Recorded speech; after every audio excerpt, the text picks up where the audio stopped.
seen them since the conference opener, and they've changed some. Not a lot. That's one of the things that I've respected about Marty and his program is they do they do what they do, and they do it very well. They don't change a lot, and they've had success with it. And so it's still man-to-man defense. Maybe a little bit of zone, not much. They're still running, as I said, running that motion offense. Ballantyne's heavily involved. The difference is the new guys that they do have now have just got more experience, and then they're playing good basketball. And for Evansville, they're in a position where they can still finish third and win 20 games and put themselves in a even better position. They'll play in the postseason somewhere, but they can improve that. This week still with our game and their last game and heading into the Valley tournament. So in terms of how much they've changed, not a lot. Just doing a little bit better.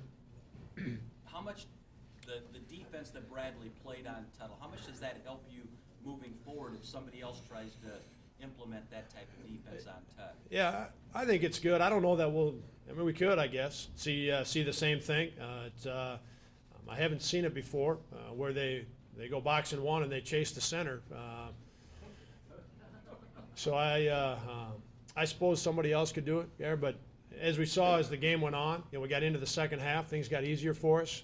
So it's good to go through that. And whether, maybe it's something different. The experience of going through something for the first time is good, having it happen now. So if it happens on Wednesday, if they got something else up their sleeve Wednesday and it's different than what we've seen, and maybe it's even different than what Bradley threw at us, I just think that experience and having success, having guys step forward, different guys step forward and able to have success when we have to do things differently, I think that's great going forward. What does Evansville do that makes them so tough to prepare for and play Yeah, against? offensively, their motion offense is different than what most teams in our league and really most teams around the country. So much of it now is using the ball screen, and Evansville does very little of that. Theirs is the true motion offense where they're going to run Ballantyne around until they can get him freed up. And if you're helping too much with him, they're going to find guys diving to the rim or do some things to get the ball inside to their big junior center who's improved a lot.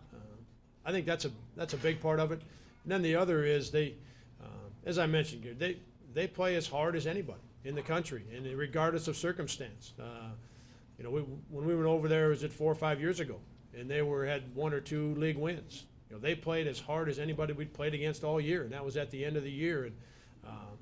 And that's a tribute. That speaks directly to the way in which Marty coaches them and the toughness that they play with. Do you spend more time looking back at that film from the game you lost at their place, or more of the current games that they would have played? Yeah, we'll do both, like we've done with all the games. No different because we lost it or won it, Garrett. But we'll combine both of them. We'll watch the first one and go through it and see what we need to take from it, and then obviously watch their last 3 or 4 and just see what's different.